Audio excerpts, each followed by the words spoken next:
right, before we start to break down Penn State football, the matchups, and what's been coming out of James Franklin's mouth, erroneous or otherwise, let's look back at Indiana real quick.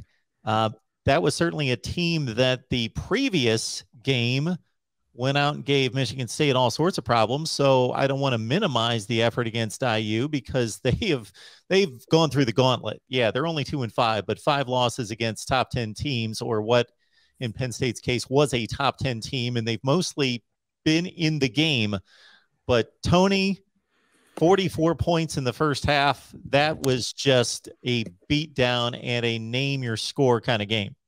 Yeah, and once Jack Tuttle went down, Indiana had no chance of an offense. They were never going to win the game, but they couldn't move it without Tuttle's ability to throw the ball. They didn't have anybody else that could threaten to throw, so that just shrunk the field even more for Indiana, and Ohio State's defense took over from there. And the Ohio State offense at this point, I can't wait to see what Penn State can do because nobody else has given them anything yet. And this is Ryan Day scoring 44 points in the first half, calling off the dogs, and having to do that consistently. And Travion Henderson is the most underutilized, best player in America right now because you don't want to risk getting him hurt because they haven't needed him in the third quarter or even the fourth quarter. I think I looked a week or so ago and he had maybe 6 carries in the fourth quarter this year to give you an idea of how much they haven't been needing him that late. And this game was no different. And it was, the Indiana defense having some injured corners and stuff that didn't help, but Ohio State could have done whatever they wanted. And it is interesting to me to watch them throw the ball in the fourth quarter with their backups, which I like, and it gets those guys experience rather than just running the clock out and getting nothing out of these blowouts. So at least Ryan Day is trying to get something out of it for everybody. Yeah. Steve, your thoughts on IU? Yeah, I thought it was another solid performance, both sides of the ball, following up and really taking what they did against Rutgers and Maryland, I feel, to another level on both sides of the ball.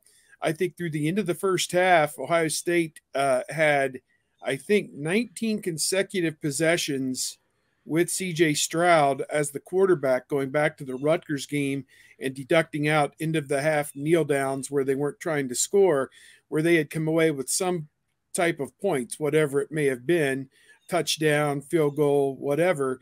And they hadn't punted since the Rutgers game, which was 3 weeks earlier, although 2 games ago. So, yeah, I'd say it was a command performance. The defense gave up a touchdown on the first drive. Indiana moved it right down the field.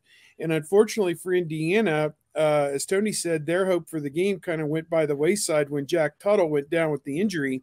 He led the team straight down the field to start the game, and Haskell Garrett popped him on his touchdown throw and knocked him out of the game for a little bit. And now I guess he's not even going to play this coming week. He did come back and play a little bit against Ohio State, but will not play, I guess, this coming week, whoever they're lining up against this week. I've lost track of that. But at any rate, their season is kind of going by the wayside. Unfortunate, as you said, 2-5 with 5 losses to teams that, at least as of last week, were in the top 10 or 11 nationally.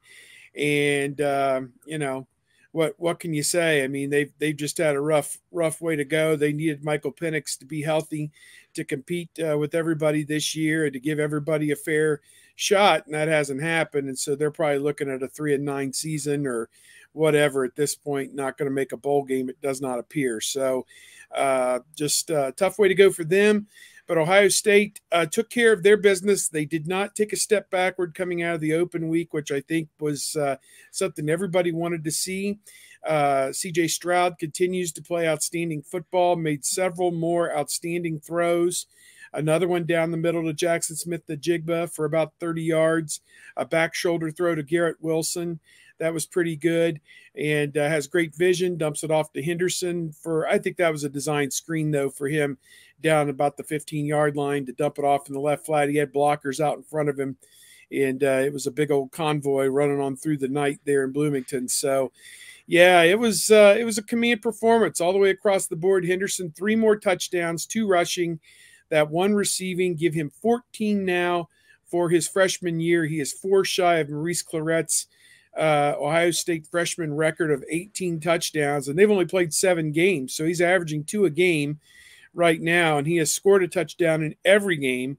And it's just been, what can you say? To me, I think you got to like the fact that the defense is starting to come together, or really has come together, I guess. And they've really identified who can make plays, and the guys up front are starting to make some game-changing plays as well, where that wasn't there in the first 3 or 4 games.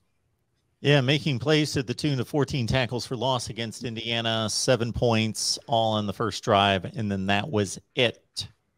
Kevin Noon, Buckeye Scoop, everyone. And Kevin would be the guy that was the most adamant that this was not going to be a football game. It was just going to be one half and done, as it was. Again, 44 points in the first half, Kevin. It's difficult being right as much as I am. It's hard to be humble, isn't it? It really is hard to be humble. What it's like? But, you know, we go into the game. Indiana can't run the ball. Check. Indiana can't throw the ball. Check. Indiana can't defend. Check. I mean, about the only thing I was wrong on was the weather forecast. So I'll take my victory lap. But, you know, Ohio State came out and did what it needed to do. C.J. Stroud was sharp. I mean, I was sitting next to Tony in the press box, and the first couple of touchdowns were rushing touchdowns. I'm like, well, he's not going to hit his 5 number at that point. They didn't keep up their pick 6 streak, but, you know, he looked good. The running game did what it needed to do, even though they were down Master Teague, and Mayan Williams left the game with a little bit of discomfort, as we saw on the television broadcast, but they were able to accomplish what they needed to. We didn't come out of that game necessarily seeing any major departures, and they're able to focus now on Penn State. So it was the type of game I expected, more or less. Again, it just was, you know, just another game on the schedule.